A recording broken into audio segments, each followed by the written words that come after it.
Si je vous dis avril 2019, vous pensez à quoi?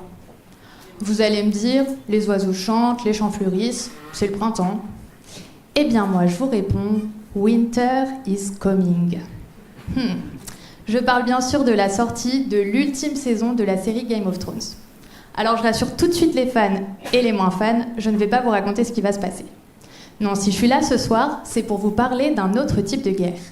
Une bataille qui a lieu dans votre corps, plus précisément dans votre intestin, lorsque vous êtes victime d'une intoxication alimentaire. Le méchant dans cette histoire, c'est la bactérie Escherichia coli entéro-hémorragique. Elle peut être présente dans le bœuf haché ou les produits au lait cru. Et le problème, c'est que la cuisson saignante de la viande ou l'absence de pasteurisation du lait ne permettent pas de la tuer avant qu'elle se retrouve dans votre assiette. Une fois infecté, votre intestin se transforme en véritable champ de bataille.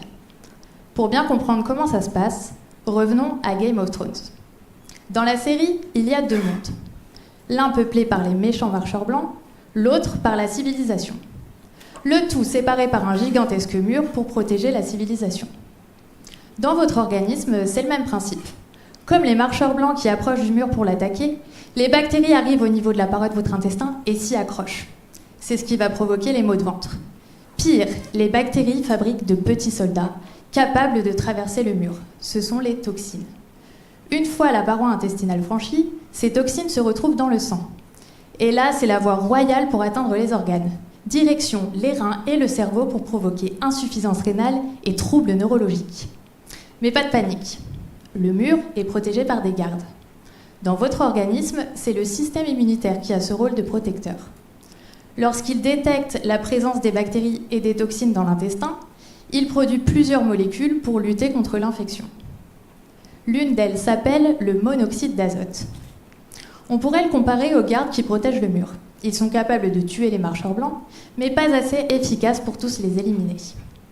Alors pourraient-ils y parvenir s'ils étaient plus nombreux? De la même façon, on sait que le monoxyde d'azote réduit le nombre de bactéries et de toxines dans l'intestin. Mais ce n'est pas suffisant pour éviter l'infection. Serait-il possible donc d'utiliser cette molécule comme traitement? C'est justement la question à laquelle je cherche à répondre avec ma thèse. Pour cela, j'étudie comment le monoxyde d'azote agit sur les bactéries et les toxines dans l'intestin. Et à l'inverse, je m'intéresse aux mécanismes utilisés par la bactérie pour résister au monoxyde d'azote. Alors si, comme moi, vous êtes impatient de savoir si la civilisation sera sauvée ou si le monoxyde d'azote pourrait être utilisé comme traitement, rendez-vous dans quelques mois à la fin de la saison, ou plutôt à la fin de ma thèse.